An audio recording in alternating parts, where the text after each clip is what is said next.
बेळगावामध्ये ऊस आंदोलन चिघळले। ऊस आंदोलनाला आता हिंसक वळण तिथे आलेलं आहे।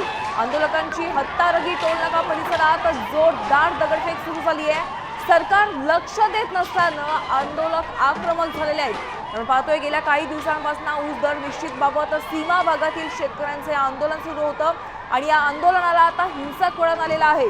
आता आंदोलकांनी हत्तारगी टोलनाका परिसरात दगडफेक करायला सुरुवात केली आहे।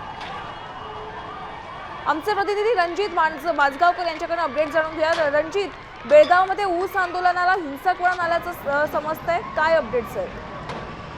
महाराष्ट्रामध्ये ज्या पद्धतीने ऊस दरासाठी शेतकऱ्यांचं आंदोलन चालू आहे त्याच पद्धतीने बेळगाव हद्दीमध्ये आणि सीमा भागामध्ये गेल्या 8 दिवसांपासून शेतकऱ्यांनी हे आंदोलन सुरू केलेलं आहे।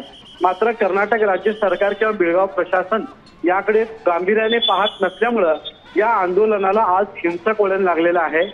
बेळगाव परिसरातील हत्तरगी टोल नाका या परिसरात सकाळपासूनच तणाव निर्माण झाला होता। रास्ता रोको करण्याचा प्रयत्न केला होता।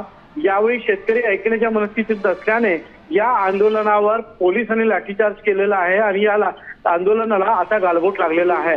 लाठीचार्जमध्ये अनेक शेतकरी जखमी झालेले आहेत। मात्र जोपर्यंत ऊस दर निश्चित होत नाही, ऊस दर शेतकऱ्यांच्या मनाप्रमाणे मिळत नाही, तोपर्यंत हे आंदोलन चालू ठेवण्याचा इशारा त्या शेतकरी संघटनांनी दिलेला आहे।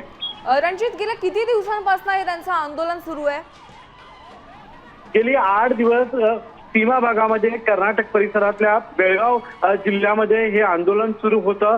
टप्प्याटप्प्याने खरं तर हे आंदोलन सुरू झालेलं आहे। सुरुवातीला सभा झाल्या, मोर्चे झाले, एवढं करून सुद्धा प्रशासन याकडे दुर्लक्ष करत असल्यामुळं आज या आंदोलनाला हिंसक वळण लागलेलं आहे। रणजित, दृश्यांमधनं दिसतंय मोठ्या प्रमाणात शेतकरी बांधव रस्त्यावर उतरलेले आहेत आणि एक हिंस्र रूप त्यांनी घेतलेलं आहे।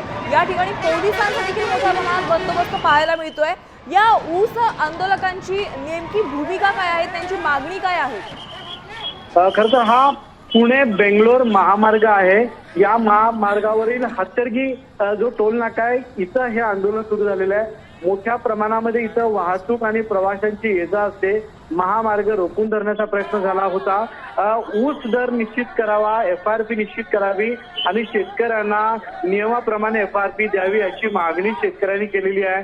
हे आंदोलन सुरू होत असताना कोल्हापूर पट्ट्यात सुद्धा आंदोलन सुरू आहे, मात्र ते गनिमी काव्याने सुरू आहे।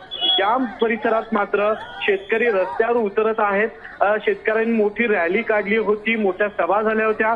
स्वाभिमानी शेतकरी संघटनेचे नेते राजू शक्ती देखील काही दिवसांपूर्वी इथल्या सभेला उपस्थित होते।